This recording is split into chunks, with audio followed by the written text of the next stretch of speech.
예, 어서오세요. 네. 자, 오늘의 저녁 방송 시작하겠습니다. 네, 오늘 하루도 잘 보내셨죠? 네.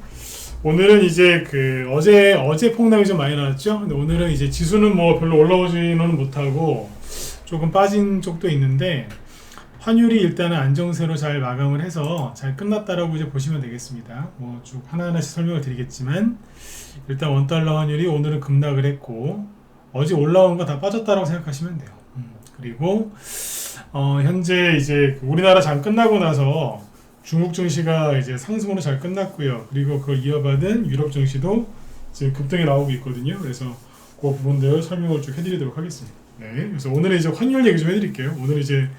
오늘은 종목 얘기는 좀 이제 많이 안 하고 환율이랑 이제 시황 이제 잡아드리려고 준비를 했으니까 오늘 이쪽을 좀 포인트를 잡아서 가도록 하겠습니다. 네. 자, 일단은 이제 볼까요? 오늘 일단은 이제 코스피 지수는 자, 참 지수가 되게 못생기게 생겼죠, 그죠? 쭉 끌려 내려왔는데 처음에 이제 코스피 지수는 이제 별로 하락을 안 했었어요. 미국에서 기준금리 인하를 늦출 수도 있다라는 말은 이미 그 전부터 계속 나오고 있던 얘기예요. 최근에 보면 뭐 연준 이제 위원들이 기준금리 인하를 늦출 수도 있다, 그 얘기가 나와서 폭락했다라고 얘기를 하는데 그거는 솔직히 헛소리고요. 왜 헛소리라고 제가 이렇게 비판을 하냐면 여기에서 계속 그게 나왔었어요. 그 얘기가 나올 때도 지수는 올라가고 있었거든요. 그리고 이제 4월 초부터 지수가 좀 횡보를 좀 했죠. 횡보를 하고 있었는데 문제는 이제 우리나라 같은 경우에는 이제 총선이 있었죠. 그죠? 그래서 총선이 있고 나서 그 다음 날이 목요일 날 아침이 4월 11일인데 4월 11일 날 아침에 마이너스 1.4% 급락 출발합니다. 물론 끝날 때 보합으로 이제 끌어올려서 끝나기는 했으나 그 다음 날부터 또 떨어지기 시작해서 이렇게 쭉 빠진 거예요. 그러니까 선거 전까지는 그냥 21선쯤에 있었기 때문에 한 2,700포인트 이상이 있었죠. 그래서 괜찮았었어요.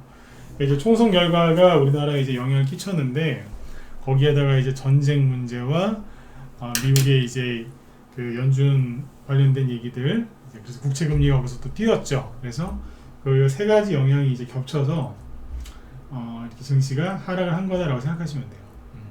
근데 아무튼 이제 멀쩡했다가 좀 떨어진 거고요. 코스닥 같은 경우에는 뭐 조정들을 많이 걱정을 하시는데 코스닥은 4월 초부터 이미 좀 이만큼 빠져 있었죠. 그거는 뭐 얘기를 쭉 해드렸지만 이만큼 빠진 거는 뭐냐면 요만큼이 이제 총선 전이거든요.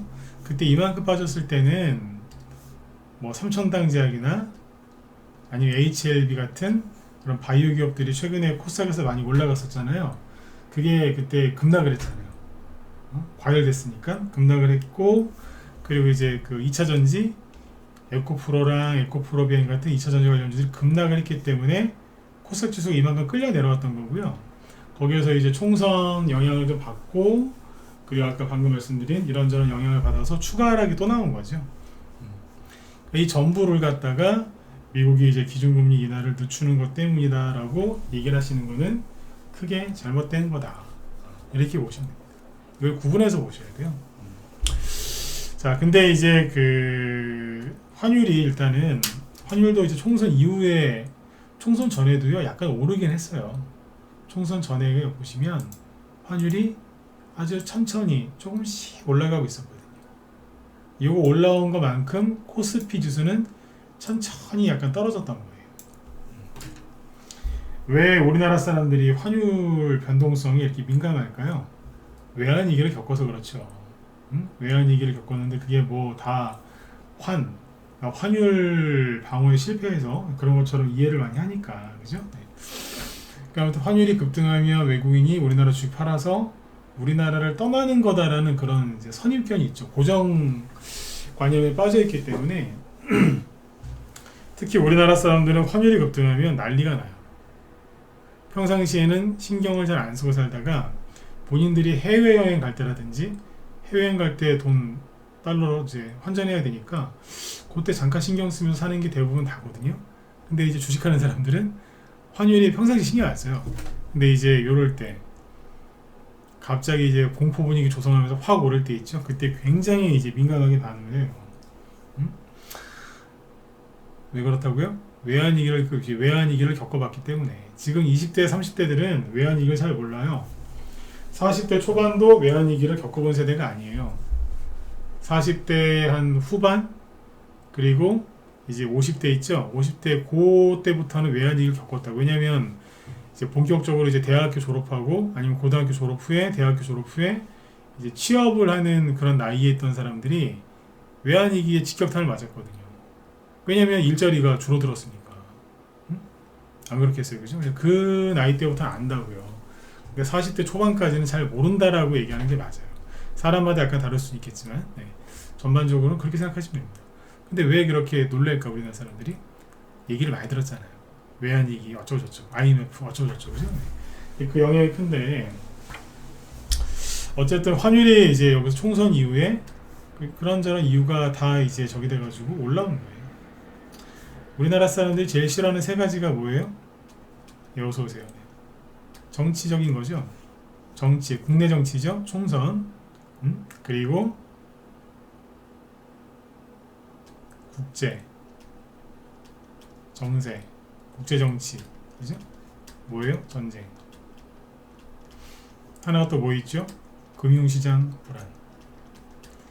이 세 개를 같이 지금 세 개가 이제 시너지 효과를 일으키는 거예요. 하나하나만 갖고도 짜증나는 문제들이 있는데 이 세 개가 뭉쳐서 나오니까 사람들이 극도로 불안했던 거예요.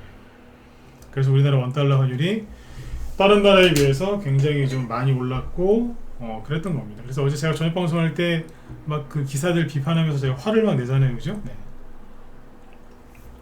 안 그래도 요즘에 우리나라 사람들 힘든데 더 힘든 기사들을 막 쓰길래 제가 좀 화를 내고 막 그랬지 않습니까, 그죠? 네. 근데 어쨌든 이제 그렇게 급등했던 환율이 오늘은 급락을 한 거예요. 0.5% 떨어진 건데 이 정도면 급락이라고 해도 됩니다. 환율은 원래 1% 이상 잘 안 올라요. 안 떨어지기도 하고.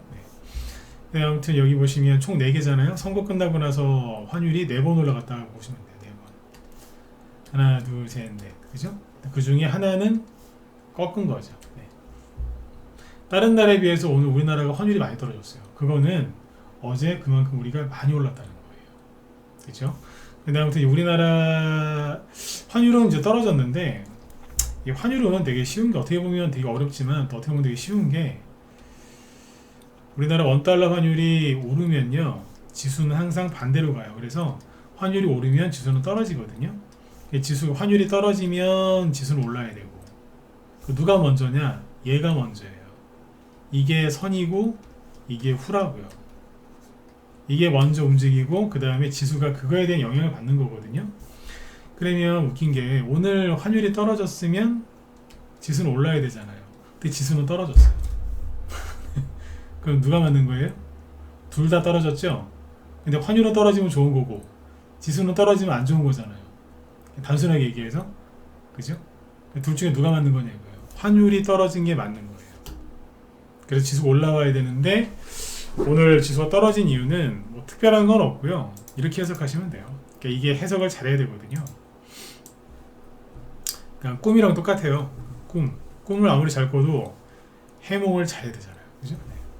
그 꿈 해몽도 잘 하시는 분들이 계시죠. 외국인하고 기관이 오늘 각각 외국인은 1,600억, 기관은 2,100억을 순매도를 했는데 보시는 것처럼 사준 사람이 거의 없어요. 그냥 많이 판 건 아니고 조금 팔았어요. 둘 다 그냥 아주 조금 파는 거거든요, 이게.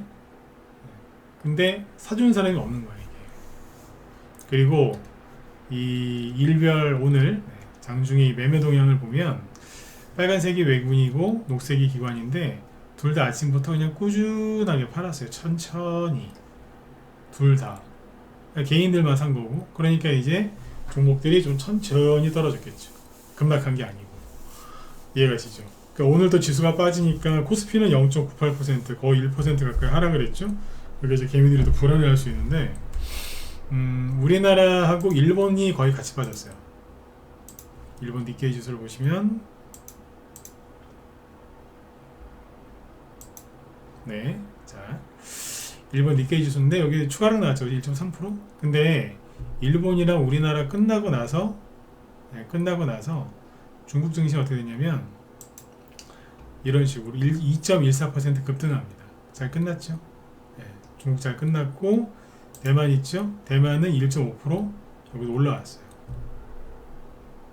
우리나라랑 일본이 끝나고 나서 시간대가 그렇잖아요. 그리고 지금 이제 유럽 증시 보시면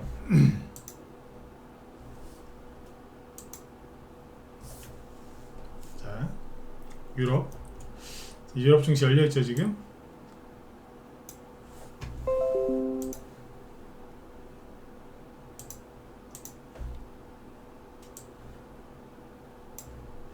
네, 보이시죠? 영국 증시가 지금 0.5% 상승이 나오고 있고 그리고 프랑스 증시는 1.3% 급등하죠. 독일은 0.6% 상승, 유로스톡스 50 0.8% 상승, 이탈리아 증시도 1% 이상 상승. 중간에 떨어지고 있는 건 러시아니까 패스. 러시아에 대해서는 별로 관심 없으시죠? 유럽 증시가 지금 크게 오르고 있어요. 특히 프랑스가 잘 가고 있죠. 그리고 지금 미국의 나스닥 선물 지수는 0.25% 이상 상승하고 있고, 그러면은 오늘 미국 증시가 이대로만 가면은 상승 출발할 가능성이 크겠죠. 그렇죠? 네. 그러니까 이제 어제 좀 우리나라가 좀 심하게 빠지고 아시아 전반적으로 빠지긴 했지만 어제 심하게 빠졌고요. 하루 만에 지금 환율도 안정이 됐고 지수도 오르고 있다는 거고요. 그리고 연준 의장이 어젯밤에 저기 캐나다 중앙은행 총재랑 무슨 대담을 나누고 나서 또 헛소리를 했어요. 응? 헛소리. 아 진짜 미쳤어 진짜.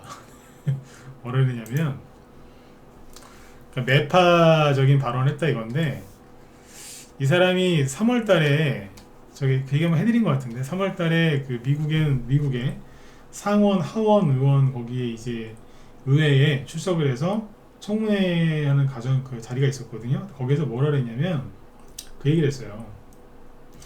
금리 인하가 늦어질까봐 또 그런 말을 자꾸 하니까 사람들이 힘들어하는 걸 내가 잘 알고 있다. 그래서 그거에 대해서 잘 할 것 같아, 대처를 잘 할 거다 이렇게 얘기했거든요. 근데 한 달 지나니까 또 말이 또 슬쩍 바뀌죠. 뭐라고? 지표를 봤더니 여기 읽어드릴게요. 그러니까 지표를 봤더니 금리, 그러니까 어떤 식으로 얘기하냐면 대놓고 얘기 안 해요. 항상 애매하게 얘기하는데 금리 인하를 서두르지 않겠다라는 식으로 얘기를 합니다. 그래서 매파 파월이다라는 말을 했거든요. 이거 어젯밤에 얘기한 거예요. 그러면 지금 최근에 우리나라 증시가 급락하고 환율이 급등한 이유가 미국 연준에서 기준금리 인하를 안 할까봐, 늦게 할까봐 그래서 폭락했다는 거 아니에요? 근데 어제 드디어 연준 의장이 그런 비스무리한 말을 했어요. 그리고 오늘 추가적으로 더 급락해야 되는 거 아니에요? 환율 그냥 1400 뚫고 한 1450원까지 막 솟구치고, 그죠? 네, 코스피 주사 마이너스 2, 3%, 코스닥은 코스피보다 더 떨어져야 되니까 마이너스 한 4, 5% 폭락해야 되는 거 아니에요? 맞잖아요. 그죠? 네. 그래서 어제 지수 떨어질까봐 막 걱정도 더 하셨던 거 아닙니까? 근데 연준 의장이 이제 그런 비스무리한 말을 했단 말이에요. 그런데 여기 보세요. 제목이 뭐예요? 기사를 제가 하나만 딱 따온 건데 한 부분만. 매파 파월에도 담담한 금융시장. 그러니까 연준 의장이 그런 발언을 이제 했는데 그 알려진 직후에도 별로 반응이 없었던 거죠. 읽어드릴게요. 주목할 점은 이날 파월 의장의 매파적 스탠스 변화에도 금융시장이 크게 흔들리지 않았다는 점이다. 여태까지 비둘기적인 얘기를 했었는데 요번에 매파적으로 바뀌었다는 거예요. 그랬으면 폭락해야죠. 그죠? 네. 근데 막상 이 사람이 그런 얘기를 했는데 다우지수는 거꾸로 0.2% 올랐고요. 어제 올랐잖아요. 그죠? 네. 그리고 S&P 500 지수는 마이너스 0.2%, 나스닥은 0.1% 떨어지는데 그쳤다. 그리고 연방 기금 금리 변화에 가장 직접적으로 영향을 받는 2년물 국채 수익률, 요거는 지난해 12월 이후 처음으로 5%를 넘어섰다가 4%대로 다시 내려왔다. 이겁니다. 그러니까 영향이 없었다고요.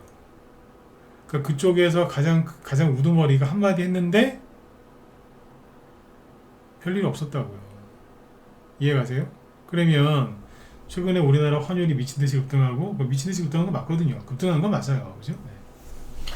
근데 그렇게 하고 어제 우리나라 증시 과하게 투에 나온 게 뭐예요 그러면? 뭐라고 설명해야 돼요? 아까 말씀드렸던 순간적인 패닉에 빠진 거죠. 어떤 패닉이요? 국내 정치 선거가 끝났는데 지금 후폭풍이 심하죠, 그죠? 네. 뭐 혼돈의 용산 대통령실 뭐 그런 얘기도 나오더라고요. 네. 정치 그리고 국제 분쟁 전쟁이죠. 그리고 금융시장 불안. 근데 이제 어제도 얘기를 많이 해드렸지만 우리나라 정치판 개판인 게 어제 오늘 일입니까? 총선에서 아주 크게 졌죠, 그죠? 근데 4년 전에도 봤던 거거든요. 그때는 야당이라서 졌는데 지금 여당이라서 져서 약간 더 충격적인 거, 충격을 받으신 분들 많긴 하지만 어쨌든 늘 보던 거 아닙니까? 국제 전쟁, 중동 쪽 문제인데 언제는 안 그랬습니까?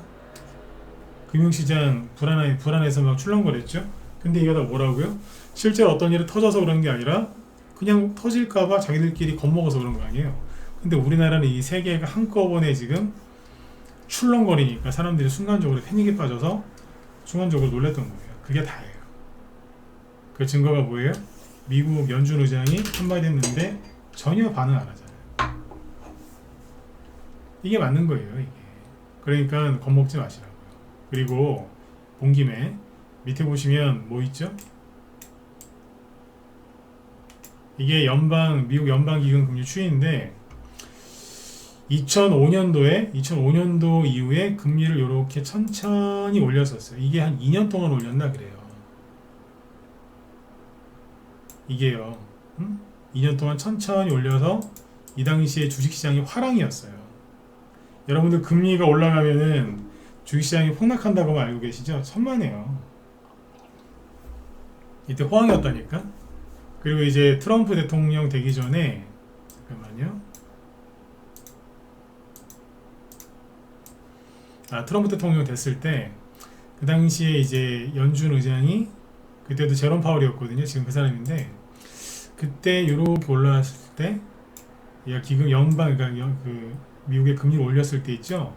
이때 주식시장 상승했어요. 거짓말 같죠? 보여드릴까요? 그러니까 여러분들이 되게 잘못 알고 계시는 거라 이게.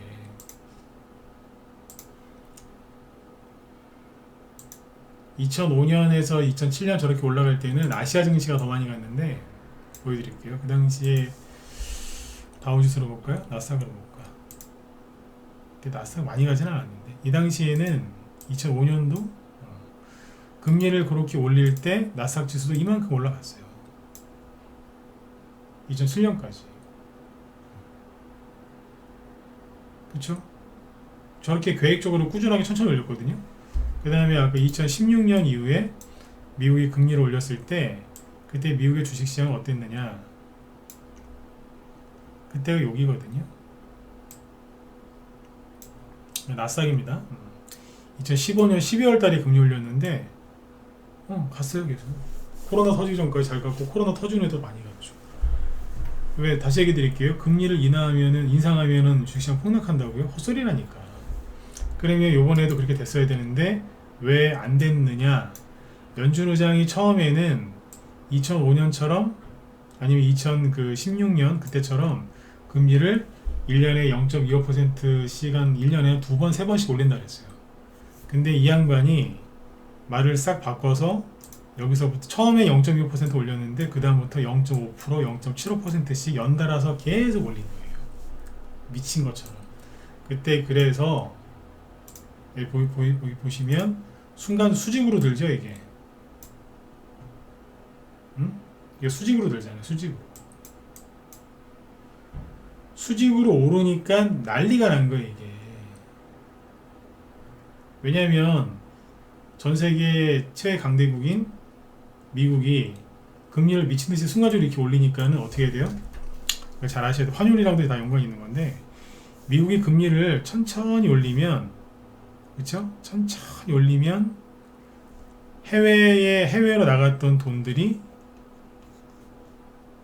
미국으로 천천히 돌아오겠죠. 미국의 금리가 높아지니까. 그러면 이제 이머징 증시 선진국 말고 후진국들은 신흥시장들은 어떻게 해요? 미국이 금리를 올리니까 그거에 맞춰서 자기들도 천천히 올리죠. 그래서 미국과 뭐 우리나라도 마찬가지고 금리 차이 약간 두잖아요. 그러니까 당연히 미국보다 우리가 금리를 더 줘야지 돈이 덜 빠져나가니까 그런 식으로 서로 이제 맞추면서 갔거든요. 근데 여기에서는 코로나 여기서는 이제 주식시장도 화랑이었고 경제도 화랑이었어요. 그러니까 뭐 미국이 금리 올릴 때 다른 나라들이 금리를 따라 올리는 게 부담스럽지 않았거든요. 근데 여기는 코로나 때문에 이제 경제가 거의 파탄난 상태에서 미국의 누가 바이든이 대통령이 되자마자 대규모 막 빚을 발행하고 국채 발행하면서 거기다가 기준금리까지 미친 듯이 올린 거예요. 기준금리를. 그러니까 다른 나라들이 이걸 따라올 수 있어요, 없어? 못 따라오는 거예요. 따라올 수 있는 여력도 안 될 뿐더러, 네, 그러니까 다른 나라들이 못 따라온 거죠. 그러니까 금리가 역전됐잖아요. 미국의 금리가 확 높네요. 어떻게 되겠어요? 당연히 돈이 달러로 가겠죠. 그러니까 이때부터 달러가 순간적으로 강세가 된 거예요. 달러가 강세가 됐다고. 그러면 다른 나라 화폐는 상대적으로 약세가 됐겠죠. 다른 나라 화폐가 약세가 되면 어떻게 돼요? 그 나라는 물가가 확 오르는 거예요. 우리나라가 예를 들어서 그러니까 이제 달러 원화 약세라는 얘기는 환율이 오른다는 얘기인데 환율이 많이 오르면은 물가를 이렇게 원자재로 수입할 때 돈을 많이 줘야 되잖아요. 맞죠? 그러니까 이제 물가가 올라가는 거지. 그러니까 미국의 바이든이 전 세계 경제를 이런 식으로 망쳐놓은 거예요. 제가 아마 바이든 이 사람 얘기를 되게 안 좋게 얘기하죠. 제가 아무리 그래도 딴 나라 대통령이라고 해도 다 호칭 쓰고 하거든요. 네. 근데 제가 호칭 안 쓰잖아요. 제가 짜증을 내잖아요. 3년 동안 괴롭히는데 진짜 환장하겠습니다, 진짜. 환장하겠는 거예요. 근데 미국이 지금 막 미국 경제가 막 좋다고 그러죠? 좋은 게 아니라잖아요. 왜? 돈을 엄청나게 찍어내고 있는 거예요, 지금. 선거에서 이기려고 국채 발행하면서 빚내가지고 돈을 계속 찍어내거든요. 돈을 시장에 막 푸는 거예요, 이렇게. 그러니까 경제가 좋아진 것처럼 보이는 거죠, 순간적으로. 미국 경제가. 그래놓고서 인플레이션 안 잡힌다고 또 전화리를 지고 있는 거예요. 그러니까 이제 그 주변 나라들이 힘든 거예요, 이제 이 사람 때문에. 자기네들은 경제가 좋대요. 경제가 좋은 게 아니라 돈을 풀어서 억지로 경기를 부양시켜 놨으니 물가가 오르죠. 억지로 오래놨으니 돈을 자꾸 푸니까 그거 막으려고 금리를 이쪽은 내리지도 못하는 거예요. 다른 나라들은 금리 인하를 해서 경제를 좀 살려야 되는데 자기들도 그러고 있는 거라. 금리 인하면 뭐예요? 또 돈을 또 풀 텐데 선거 전까지. 미국이요. 그래서 아무튼 이제 이런저런 문제들이 있는 건데 전 세계 환율 시장이랑 채권 시장을 교란시키는 게 누구 때문이다? 이 사람 때문입니다. 이 사람 때문이야. 그래서 환율이 실제로 바이든이 그 정권을 잡은 게 2020년 11월 달에 선거가 있었고요. 실제 시작된 게 2021년 1월부터인데 그때의 환율을 보여드릴게요. 이거 보면 금방 아세요. 오늘은 환율 얘기한다 그랬죠, 그죠? 종목 얘기는 오늘은 패스. 네. 제 뒤에 김 실장님 방송하시니까 그쪽 가서 또 들으시면 돼요. 그러니까 이제 돈이 보세요. 여기에 이게 달러 인덱스인데 달러 인덱스 여기에 올라가면은 달러 강세, 떨어지면 약세예요. 네. 근데 언제가 바닥이었어요? 바이든 취임했을 때 여기에요. 여기서 취임을 했거든요. 그때부터 이렇게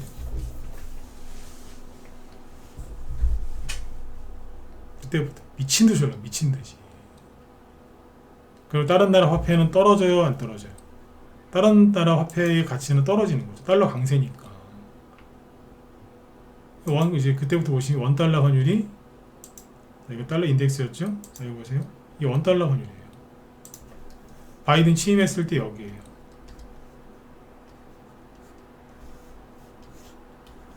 여기 왔을 때 비관론자들이 뭐라고 그랬어요? 외환위기 온다고. 미친 것들이라고 제가 그때 욕했잖아요. 미친 것들이라고. 원달러 환율이 왜 올라왔는지를 이해를 못하는 거예요. 이해를. 저 쉬운 거를. 아까 제가 방금 전에 얘기한 거 뭐 어려운 거 있었어요? 다 이해하셨잖아요. 그죠? 근데 뭐 외환위기 타령하고 자빠진 거예요. 지금도 또 그러는 거예요. 뭐 역사상 네 번째로 1,400원 찍었다고. 환장하고 있어 진짜. 근데 이게 왜 또 올라왔어요? 또 이걸 또 하는 거라, 이 짓을. 미 연준이 이 짓을 또 하는 거라고요. 금리 인하를 안 해주려고 시간치 일찍 끄는 거예요 지금. 본질은 그거라니까요. 응? 이해가세요? 이거예요 이거. 그래서 이제 주식시장이 지금 3년째 힘들잖아요. 22년, 23년, 24년, 그죠? 네. 힘든 이유가 저 사람 때문에 그래. 네. 근데 여러분들 좀만 참으시면 돼요. 왜? 11월 달에 선거 있는데 지금 당장 이제 미국의 대선이 이제 내일 치러진다면 트럼프가 될 가능성이 높은 정도가 아니라 트럼프가 된대요. 근데 아직 이제 몇 달 남았으니까, 그죠? 6개월 정도 남았으니까 좀 지켜봐야 되겠지만, 트럼프가 약속했어요. 잘 모르시죠?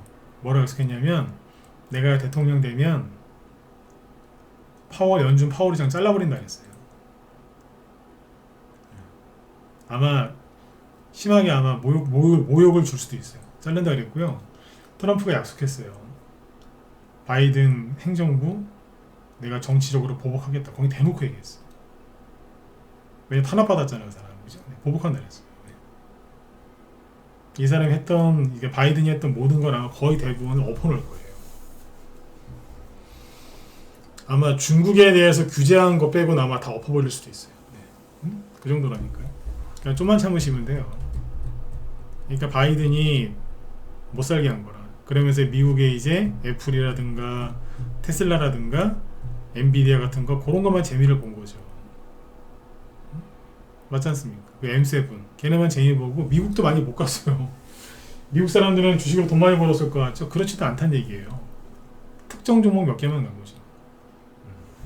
아무튼 환율이 오르는 이유가 이것 때문이에요.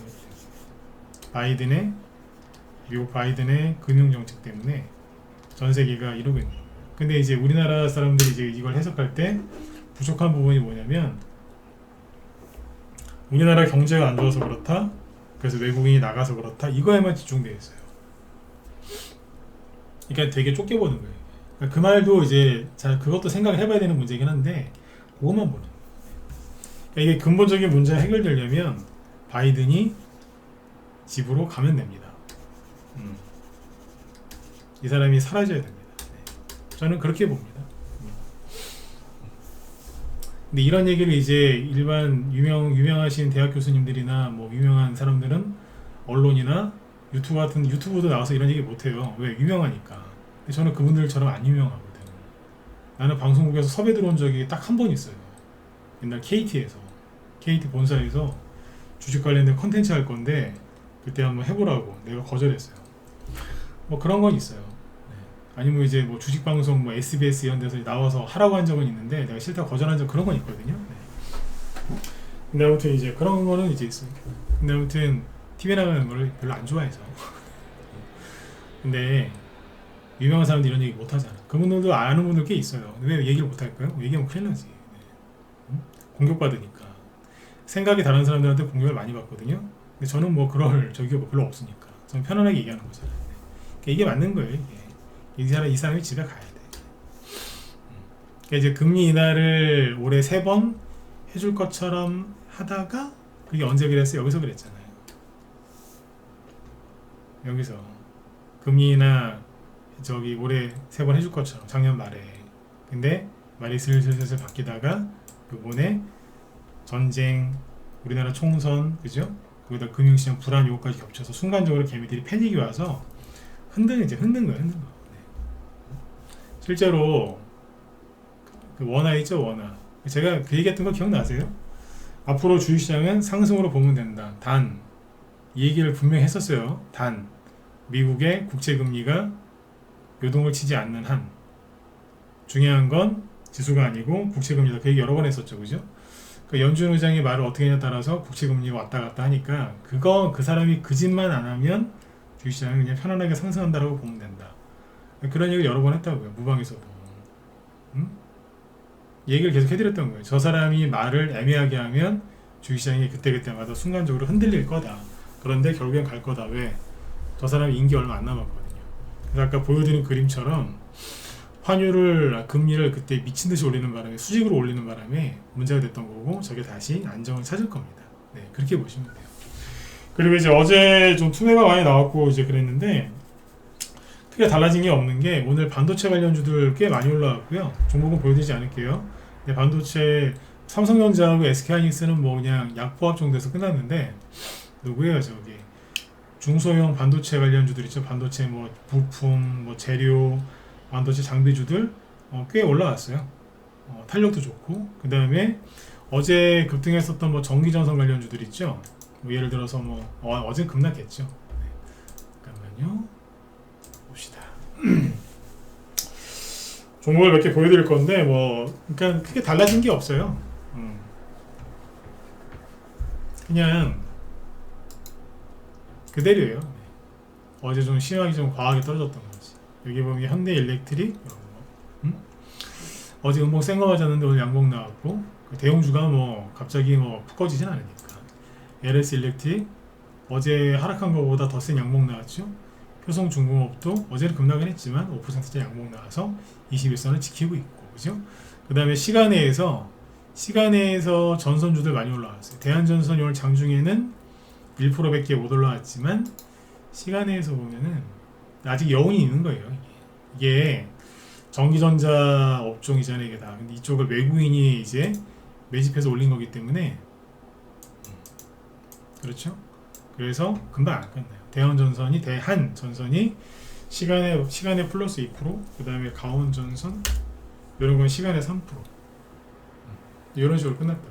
끝난 게 아니에요. 다 아직 여운은 남았거든요. 그러면 최근에 급등했었던 원자재 관련주들도 아직 상승 여력이 남아있을 수 있죠. 그죠? PJ메탈 음봉이 되게 굉장히 거칠긴 한데 어쨌든 뭐 알루미늄도 그렇고 조일알루미늄 이런 것도 있죠. 그죠? 공중부양하고 있는데 이런 뭐 KBI 메탈, 이구산업 이게 끝났다라고 단정 지시면 안 돼요. 그대로 살아있다니까. 네. 나경원시 테마주 신라이스지도 살아있어요. 신라이스지. 아 그리고 태평양 물산이 뭐였죠? 저거 아니에요 이거? 이게 뭐더라? 한동훈 테마주? 총선 끝나는 날이 요 날이었잖아요. 4월 10일날 4월 11일이 그 다음 날이죠. 그 다음 날이 그 다음 날 저점이 1560원 정도였는데 어제 갱신했죠. 1550원으로 10원 차이에요. 10원. 아무튼 어제 그러고 나서 오늘 장중에 13%까지 급등하더군요. 그 다음에 DTNCR로도 브레이크 잡고 좀 올리죠. 총선 그때 결과 나오거나 충격적이었죠. 그죠? 네. 어차피 민주당한테 질 거란 거는 대부분 다 예상을 하셨겠지만 너무 크게 지다 보니까 네. 충격에 빠졌었는데 그냥 그날 그러고 끝났어요. 맞았죠? 그때쯤이 끝일 거라고. 대신에 일주일 정도는 지켜봐야 된다 그랬는데 일주일 딱 지켜보니까 그 정도였던 거예요. 네. 맞죠? 잘 끝난 거니까 뭐 걱정들 하지 마시고 자연스럽게 회복이 될 거예요. 이렇게 보시면 되고 그리고 뭐 안철수시 써니전자 이런 게 급등락을 하긴 했는데 제가 그랬잖아요. 네. 올라가길래 내가 웃었다고 웃기고 있네 이러면서 써니전자가 막 급등하더라고요. 그래서 뭐 차기 대권 후보 뭐 그래서 네. 제가 그러니까 어떻게 보면 비웃은 거죠. 네. 뭐를 써니전자를 내가 그때 이거 양목 나올 때 얘기는 해드렸는데 제가 웃겼다고 한참 웃었다 그랬잖아요. 그죠? 네. 웃기고 앉아있네 이러면서 네.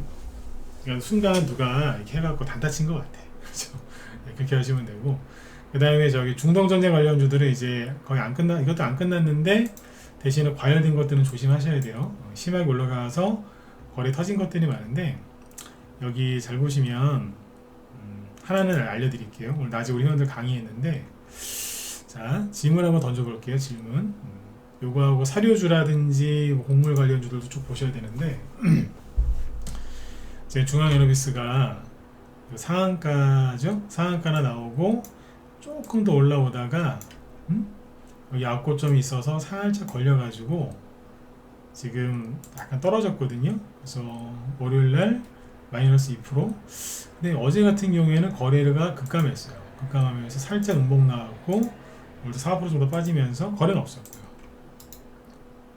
자, 지금 중동 지금 심각하게 돌아가지고 전면전 하냐 마냐 추가 보고 하냐 마냐 이러고 있는데 자 질문 드려볼게요. 시간 얼마 안 남았으니까 대답을 한번 해보세요. 최소한 반등이 나오거나 아니면 힘이 좋으면 더 여기서 치고 나갈 수 있다. 안 끝났다. 최소한 양봉 하나나 아니면 두 개도 생각하면 나올 수 있겠다. 거래 줄어든 거 잘 보시고 1번 찍어주시고요. 아니 별로 안 좋아 보이는데 4번 찍어보세요. 그러니까 좋아 보인다. 매수하면 수익이 날 것 같다. 1번 아닐 것 같다. 4번 찍어보세요. 좋아 보인다. 1번 안 좋아 보인다. 4번 찍어보세요. 왜 안 찍으세요? 이거 봐. 아니 환율이 왜 요동을 쳤고 그죠? 네, 지수가 왜 저렇게 했고 개미들이 패닉에 왜 빠졌는지 30분 넘게 설명을 했으면 마음을 이제 가라앉히시고 이제 여기에 집중을 해야 될 거 아니에요. 아니 환율에 대해서 이해를 아무리 뭐 잘하면 뭐예요? 종목을 이해를 해야지 돈을 벌든지 말든지 할 거 아니에요, 그죠? 네. 자, 4번이 많아요, 1번이 많아요. 4번도 있고 1번도 있고. 네. 안 좋아 보이세요? 근데 여러분들은 이제 저한테 많이 배우셔서 4번을 많이 찍으신 것 같고요. 일반적으로는 1번을 많이 찍어요. 거래가 급감하면서 눌렀으니까 팍 올라올 것 같거든요. 그렇게 많이 본다니까 실제로 일반적으로는. 근데 여기 있잖아요. 거래 나온 거 있죠. 이거를 월봉으로 보시면은 답 나와요. 월봉으로 보면 월봉이에요.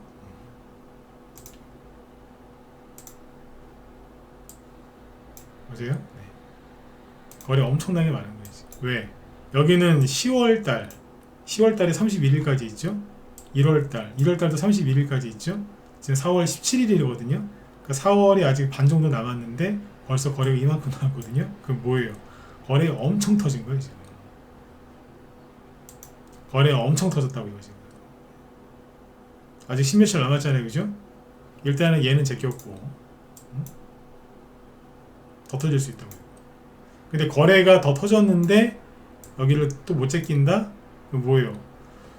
거래가 들어와서 자꾸 올리는데 못 올린다? 그러면 그건 더 위험해지는 거죠. 그죠? 네. 근데 여기서 실수하는 게 뭐냐? 아니 선생님 옛날에 보니까 여기 22년도에 거래 이만큼 터졌는데 그거에 비하면 거래 적은 거 아닌가요? 아닙니다. 왜냐? 22년도에 우크라이나 전쟁 터졌을 때 중앙에너비스가 그때는 대장이었거든요. 지금 대장이 누구예요? 흥구석유죠. 그때 흥구석유는 딸랑 양봉 하나밖에 안 나왔어요. 근데 지금 중앙에너비스는 옛날에 대장이었는데 지금은 대장이 아니라 후발주자예요. 그러니까 거래량을 절대적으로 비교하면 안 되는 거죠. 그죠? 근데 이거를 이제 일봉 차트로 보면 헷갈리니까 월봉으로 보면 답이 보인다는 거죠. 또 이 얘기했다고 또 오늘 밤에 또 다 또 월봉 차트로 돌려보실라 그러지 마세요. 네, 봐야 될 때 봐야 되는 거지 아무 때나 보면 안 돼요. 이쪽에는 이제 계속 순환매가 돌 테니까 관심 갖고 보시면 되고요. 지금 제가 여기 보니까 이제 뒤에 김 실장님 방송하시는데 그 사료주 한다고 하시거든요. 잠깐만요. 맞죠? 사료주, 곡물주라고 써놓으셨구나. 네. 여기 중동전쟁 곡물 관련주도 순환매 도는 거 있죠. 이거에 대해서 얘기를 하신다고 하니까 관심 있는 분들 들어가셔서 보시면 도움 많이 되실 것 같습니다. 네, 저는 오늘 환율 얘기에 집중을 했기 때문에 종목 얘기는 거의 못 해드렸네요. 그죠? 네. 자, 아무튼 여러분들 환율이 안정이 됐고 연준 의장이 매파 발언했음에도 불구하고 해외 증시는 급락하지 않았고 오히려 급반등 나와서 올라가고 있으니까 마음속에 있는 두려움을 다 던져버리시고 원래 하던 대로 하시면 돼요. 반도체 관련주 그대로 가고 있고요. 전기전선 최근에 주도주였는데 주도주가 꺾인 게 아니고요. 그리고 대선주들도 바닥 짚고 다시 올라옵니다. 근데 뭐가 걱정입니까? 달라진 게 없는데. 달라진 거는 개미들의 마음이 불안해서 본인들의 생각이 바뀐 것 뿐이지 달라진 게 없다라고 보시면 되겠습니다. 네네. 자, 아무튼 여러분들 오늘도 끝까지 경청해 주셔서 감사드리고요.